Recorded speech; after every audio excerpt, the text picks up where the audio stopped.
পৃথিবীর কোন শক্তি, কোন ন্যাটো, কোন ইউনাইটেড নেশনস, কোন ইউরোপিয়ান ইউনিয়ন, কোন IMF, কোন ওয়ার্ল্ড ব্যাংক, কোন সাম্রাজ্যবাদী শক্তি এই ভবিষ্যৎবাণীকে ঠেকাতে পারবে না। আপনি ওদেরকে চেষ্টা করতে দেন। সারা পৃথিবীর সমস্ত মুসলমানকে যদি এখন তারা মেরে ফেলে, তবু এই অকাট্য ভবিষ্যৎবাণী ইনশাআল্লাহ তাআলা তারা পাল্টাতে পারবে না। এটা আমাদের আশার জায়গা।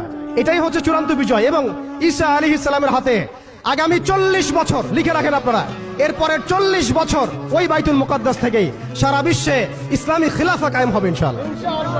যে খিলাফা শব্দটা এখন রাজনৈতিকভাবে আপনারা নিতে পারেন না, হজম করতে পারেন না। আমি জানি আপনারা জানেন না, অনেকেই এটা অজ্ঞতার কারণে হতে পারে, তারা হয়তো জানেন না, আমরা জানাতে এসেছি। এই যে খিলাফা শব্দটা তারা নিতে পারে না, এই খিলাফাই হবে পৃথিবীর শেষ শাসন ইনশাআল্লাহ তাআলা। এই খিলাফা দিয়ে বিশ্ব শুরু হয়েছিল, এই খিলাফা দিয়েই বিশ্ব শেষ হবে।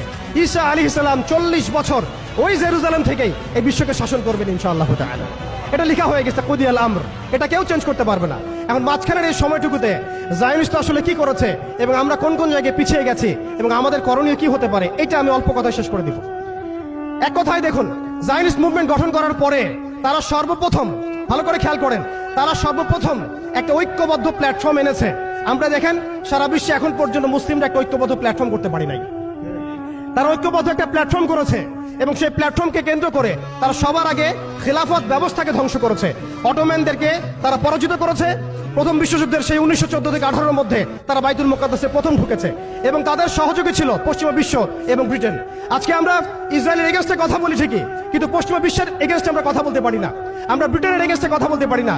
আজকে আমরা ইসরায়েল বিরোধী কথা বলি ঠিকই, আমেরিকার এগেনস্টে আমরা কথা বলতে পারি না। আজকে আমরা তাদের পণ্য বয়কট নিয়ে কথা বলি, এটাও দরকার আছে, কিন্তু তাদের আদর্শ দিয়ে আমাদের ব্যক্তি জীবন, পারিবারিক জীবন, সামাজিক জীবন, ইভেন রাজনৈতিক অর্থনৈতিক জীবন পর্যন্ত ঢেলে সাজানো হয়েছে, এগুলো আমরা ছাড়তে পারি না।